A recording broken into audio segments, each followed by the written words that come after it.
Hi, this is Cindy, ID number 1249. Thank you for calling. Are you calling about a child or an adult today? Hi, I'm a school counselor and I am going to make a report about a child. Thank you. Before we get started on your concerns today, I'd like to put some information about you on our computer. Can you spell your name for me, please? Do I have to give my name? I was told I could be anonymous. Let me explain that the identity of all of our reporters is kept confidential. A reporter's identity cannot be released by DFPS to the person accused of abuse or neglect. If the investigator needs more information from you, having your name and phone number would be very helpful. Also, if you're a professional reporter and choose not to give your name, DFPS will not be able to provide you with a reference number that proves you called the allegation in. Okay. Well, our administration told us that school board voted and said that the principal here at the school is going to make all the reports. I really just don't want to get in trouble with anyone. I understand that, but your identity as the reporter is confidential and will not be released to the principal or the school board. Under state law, anyone who suspects abuse or neglect is required to report it directly to DFPS. This state law overrides your administration's policy. Giving me your name allows me to provide you with a reference number that proves you fulfilled your obligation under the law to report the allegation. Okay, no, thank you for explaining that to me. I'll go ahead and give you my name. My first name is Suzy, S-U-Z-Y, and my last name is Smith, common spelling. Thanks. May I have your address and business phone number, please? Sure, the address here is 1234 Main Street, and that's in Austin, Texas, 78704. And what's your phone number? Oh yes, it's 512-555-1212. And what's the name of the school you're calling from? Ocean Park Elementary. May I have the name of the child you're calling about today? Sure, my concern is over a 6-year-old and his name is Pablo Rivera. Do you have his date of birth? Yeah, let me get it. I have his card right here. Okay. His date of birth is January 2nd,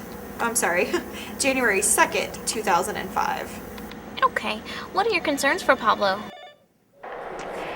Well, he came to school today and he has several facial and bodily injuries that they're really concerning. Can you describe those injuries to me? Sure, he has a black eye, a cut lip, and scratches to both his forehead and his neck. Which eye is bruised? His right eye. What part of the eye is bruised? Is it the top, the bottom, or all the way around his eye? Oh, it's all the way around his eye. It's completely around his eye. What color is the bruise today? Different shades of purple, some dark and light purples. Did you say he had a cut lip? Yes. It's almost split, and it's right on his bottom left. It's his bottom left lip. And he has scratches also? Yeah, he's got scratches on his forehead. There's one real long one that runs across his forehead, and I would say that's about 3 inches. And then there's just a few on the bottom that are about 2 inches. And the same with his neck. The neck scratches, I would say, are about 2 inches long, and there's probably 3 of them right in a row running horizontally across his neck. Are these scratches deep or superficial? Was there any bleeding? No bleeding. Definitely, I think they're surface scratches. And he was complaining of a headache as well. Does he still have a headache right now? Do you think he needs emergency medical attention? No, I did send him down to the nurse's office, and he did receive some attention there. And I really do think he's feeling better. Okay. What does Pablo say about the injuries? Well, he said that Mom didn't come home last night. He said that they didn't eat dinner. And it looks like they didn't eat breakfast this morning either because Dad was drunk. Dad got mad at him and he said that he hit him several times in the face, and consistently, that's what he's telling me about what's happening.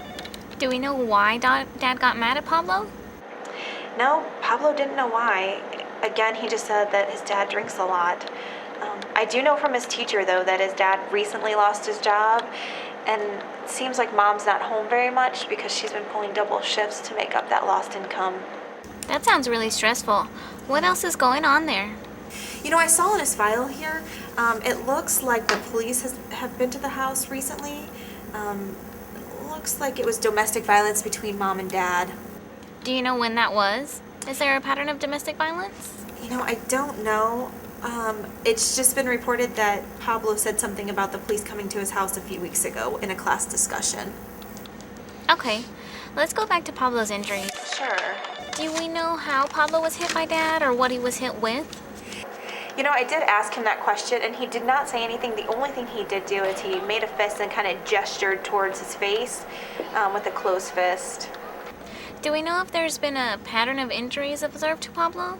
Do you know how he is usually disciplined at home?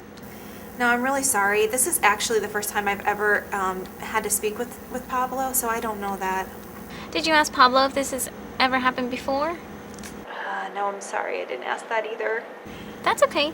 It can be helpful for our assessment to determine whether this has been an ongoing situation or not. Sure. No, that makes sense. I'll definitely keep that in mind. I do know from a middle school counselor that his older sister, a few months back, had some injuries as well. And I do believe CPS was involved in that situation. Do you know what kind of injuries she had or when specifically that occurred? No, I'm sorry. I don't have any information on that incident. That's okay. Let's go back again to Pablo's home last night. Mom wasn't there? They didn't have any meals? No, Mom, again, Pablo's saying that Mom was at work, and I guess Dad just didn't fix any meals for the children to eat. Do you know if there's any food in the home? I don't know if there's food in the home. I do know that Pablo gets a free lunch and breakfast every day at school. And I think he did say something about his older sister getting him some cheese and crackers yesterday. Okay, so Pablo's receiving at least 2 meals per day. Right. Does he appear to be too thin or have any other symptoms of malnourishment, like a distended belly or circles under his eyes? No, I'm not really concerned about that. He's a little small for his age, but, I really feel like he's getting enough to eat. Especially, I saw him today. He was eating breakfast this morning. Do we know if he saw Mom before coming to school today? I really don't think so. From what Pablo's telling me, I really think Mom goes from job to job, and I don't think she's aware of what happened. Do we know what will happen to Pablo after school today? How does he usually get home? Yeah, it looks like he used to get picked up by Mom, but I believe he rides the bus home. And I'm really concerned because, he doesn't want to go home, and he's terrified. I asked, and it seems like Dad's going to be home today, and Sister is going to be at band practice after school. So he'll be at home alone with Dad. Has the mom been notified of the situation today? I tried to call both numbers. I have 2 work numbers for her, and I've left detailed messages on both numbers, and I haven't gotten a call back from her, and to be honest with you, I don't know if I will. Okay, we have some serious injuries to a young child here. I'll be sending a report to the local CPS office. Okay. I can suggest that if Mom has not responded with a protective plan for Pablo by the end of the day, you can notify local law enforcement for assistance. Okay. Well, can I expect CPS to be here today? From here at the hotline, I can't say exactly when CPS will respond. That decision will have to be made at the local office. All right. Well, I hope Mom calls back. I hope so too. We hope that she'll be able to protect Pablo from future incidents. Let me go ahead and get the rest of the information that we'll need for the report. Yeah, sure, that's fine. What's the name of the mother? Mother's name is Imelda Maria Gutierrez. Do you have the mother's social security number or date of birth? I have a date of birth of 3/24/1972, and I don't have a social. It's not listed here. Do you have social security numbers for anyone in the home? Yes, I have one for Pablo. His is 555-55, 5555. Thank you. Do you have the father's name and date of birth, please? Yes, it's listed as Pablo Rivera Sr. Okay, and what's his date of birth? 7/14/1967, and I don't have socials for anyone else. Do you have any information on the older sister? Yes. Her name is Maria Riviera, and it looks like she attends Riverbend Middle School, and she's an 8th grader there. Do you know about how old she is? 8th grade, that would be 13 or 14. I would say 14. Okay, that's great. Do you know if there's anyone else in the home? No, that's all that's listed here on his card. What's the address for the family? It is 5678 Eagle, Eagle, Lift, Lift, Mountain Drive. And that's here in Austin, 78704. Okay, and what phone number do you have for them? 512-555-3434, and that's listed as a home number. Do you have any other phone numbers for them? Nothing listed, but you know, the secretary does have two numbers, the two work numbers I've been trying to get hold of Mom at. Would those be beneficial for you all to have? It'd be very helpful for us to have as much contact information as possible. Okay, if you'd like, I could put you on hold for a second and get those from the secretary. Sure. All right, hold on one second.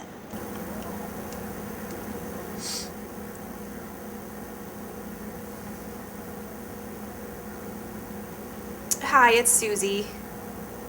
Yeah, do you have those numbers for Mrs. Gutierrez? Yeah, I'm ready. Uh-huh. Okay, and the second one?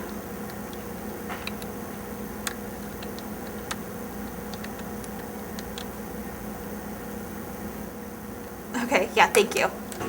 Bye-bye.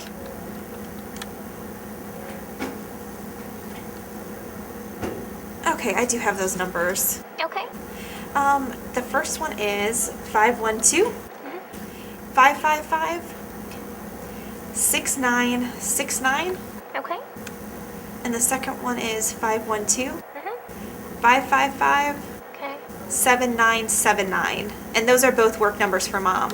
Thanks. What race or ethnicity is the family? You know, it's not listed here on the card, so I'm really not sure. That's fine. Do all of the family members speak English? Yes, it says language spoken at home is English. Okay, thanks. Do you have any additional contact information for family members or an emergency contact? I do. Grandma's listed on his emergency contact card, and her name is Bonita, Bonita Ruiz. Okay, and what's her phone number? Sure, it's 512-555-6633. Okay. Thank you. Now, who else at the school knows about this situation? You mentioned that Pablo was seen by other staff members? Yeah, there was a hall monitor, and then his teacher, and then of course the nurse. Do they need to make a report as well? Yes, every professional who knows about the situation is required to report. For a situation involving serious injuries like Pablo has, we recommend calling into the hotline so that we can get the report out to the local office as soon as possible. When it's not an emergency, we recommend that professionals use the internet reporting system, which can be found at www.txabusehotline.org. Okay, I'll write that down for future reference. May I please have the names and phone numbers of the other school staff members?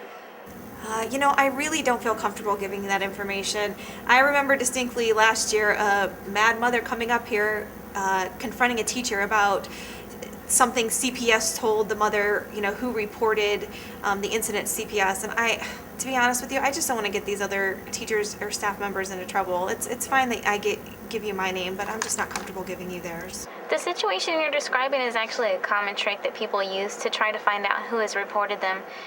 If your teacher responded with, "Oh my gosh, they weren't supposed to tell you," then she gave herself away to the mother. If everyone involved in this situation denies making the report, then the accused person won't be able to find out who made the report. We just want to be able to help our field investigators with as much information as possible. Okay. No, I understand. I'll go ahead and give you their names. Okay. The hall monitor's name is Wilma, Wilma Cooper. Okay. The child's teacher's name is Mary Miller. Okay. And the nurse's name is Anna Juarez. And can they be reached to the same number you gave me? Yeah, the 512-555-1212 number. Okay, great. Thank you so much for your help with that. Keep in mind that CPS does use the information reported in the allegation in order to investigate, and that a CPS investigator may be contacting you to get a witness statement. However, if the CPS investigator talks to you as a witness, he or she will not make the reference in the investigation write-up to the fact that you are also the reporter. Let me provide you with the call ID number for your records. Let me know when you're ready to jot it down. Sure, I'm ready. Is this the number I need to give to those other staff members when they make their reports? No, this call ID number is only for you. It's a unique reference number for your records and no one else will be able to use it. The call ID number for this report is 63412654. Okay, so that's 63412654. Right. And do I need to call back if Mom calls in? You can call back about anything else that happens today that you think we need to know about. You can also call back at any time if you're concerned about another incident. If you need to call back to the hotline to give any additional information about the situation, you can give the call ID number to any intake specialist here, and he or she will be able to pull up your original report. Okay. How am I going to know what's going on with Pablo after the call?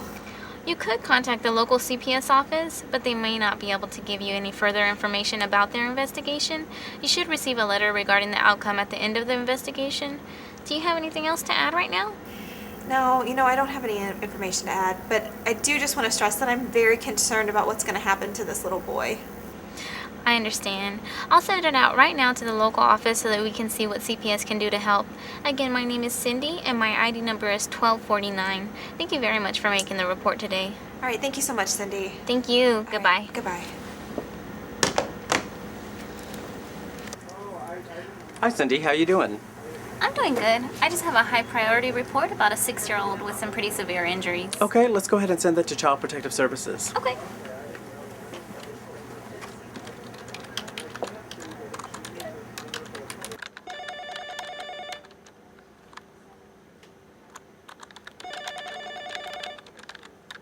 Hi, this is Cindy, ID number 1249. Thank you for calling. Are you calling about a child or an adult today?